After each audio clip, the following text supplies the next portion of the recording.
নমস্কাৰ মোৰ কবিতাৰ শিতানত নতুন এটি কবিতাৰ শিৰোনাম আকৌ আহিল শাৰদীয় দুৰ্গোৎসৱ।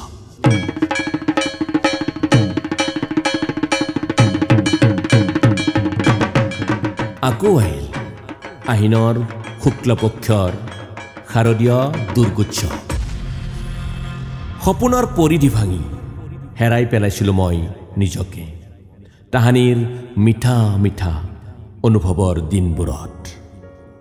দেউতাই কিনি দিয়া আকাশী চোলাটো, ভণ্টিৰ বাবে হালধীয়া ফুটুকি ফুটুকি ফ্ৰক, মাৰ বাবে কলা চেণ্ডেলযোৰ অকণমান জোখত দীঘল হ'লেও কোনো অভিমান নকৰাকৈয়ে গাঁৱৰ পৰা 7 কিলোমিটাৰ দূৰত খোজ কাঢ়িয়ে গৈছিলোঁ নলবাৰীৰ দেহাৰকুছিৰ পূজা চাবলৈ। কঁপি উঠিছিল অভিনেতাৰ সংলাপত থিয়েটাৰ ভাগ্যদেৱীৰ মঞ্চ। ৰাতি দুভাগলৈ খুৰা পেহীৰ লগত ছোৱালীৰ নাগাৰা নাম চাই জেলেপীৰ সোৱাদ লোৱা দিনবোৰ সলনি হ'ল এতিয়া ক্ৰমশ।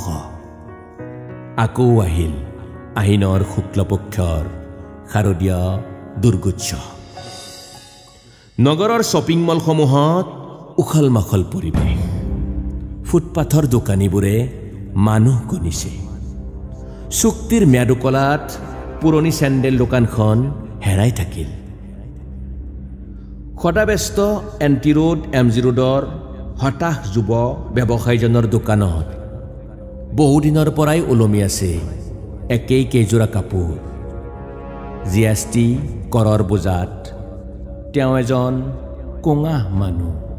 আকৌ আহিল আহিনৰ শুক্লপক্ষৰ শাৰদীয় দুৰ্গোৎসৱ। ময়ো হেৰাই যাম আকাশলংঘী দামৰ বজাৰখনত মোৰ কলিজাখন শীতল কৰিবলৈ, ল'ৰা ছোৱালী দুটাৰ হেঁপাহৰ পৃথিৱীখন মোনাত ভৰাই আনিবলৈ। নাজানে সিহঁতে দেউতাকৰ পেট আৰু ভোকৰ জোখ, ৰঙীন চোলাটোৰ জেপৰ খবৰ। আকৌ আহিল আহিনৰ শুক্লপক্ষৰ শাৰদীয় দুৰ্গোৎসৱ। সপ্তমীৰ দিনা পূজা মণ্ডপত ভুলতেও মোক বিচাৰি নাপাব আপুনি। ঘাম আৰু শ্ৰমৰ মূল্য বিচাৰিম নিশা বহু দেৰিলৈ। অষ্টমী আৰু নৱমীৰ সন্ধিক্ষণটো এইবাৰ ভাল বুলি শুনিছোঁ। নতুন কাপোৰ বুলিবলৈ বিয়াত দিয়া ৰঙা শাৰীখনে পিন্ধিবলৈ কৈছোঁ সহধৰ্মিনীক। উজলি উঠিব তাই কলিকটীয়া আটক ধুনীয়া মণ্ডপত। পলাই ফুৰিব পাৰিম দুয়ো কিছু পৰ আৰ্থিক সংকটৰ প্ৰকৃত বাস্তৱৰ পৰা। আকৌ আহিল আহিনৰ শুক্লপক্ষৰ শাৰদীয় দুৰ্গোৎসৱ। ৰঙা শলিতাৰ ঘি চাকি জ্বলাবলৈ অসমৰ্থ হ'লেও দেৱীমাৰ আশীষ বিচাৰি যাম। বিচাৰিম পত্নীৰ সেন্দুৰকণৰ দীৰ্ঘমেদী ভাল পোৱা, সন্তান দুটি খুটি খাব পৰালৈ বাপেক হৈ থকাৰ আয়ুস ৰেখা,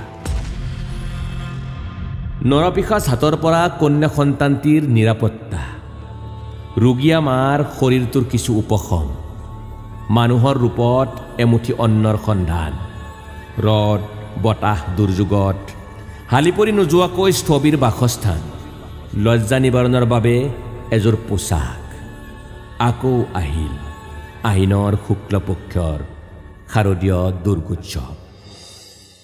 জুই চোৱা বজাৰত ভোগৰ লালসা সহি নামী দামী ৰেস্তোৰাঁ পাৰ হৈ ময়ো যাম বিজয়া দশমীলৈ। হাতত এপোৱা জেলেপী লৈ উভতিম জীৱন যুঁজত জীয়াই থকাৰ সংগ্ৰামস্থলীলৈ।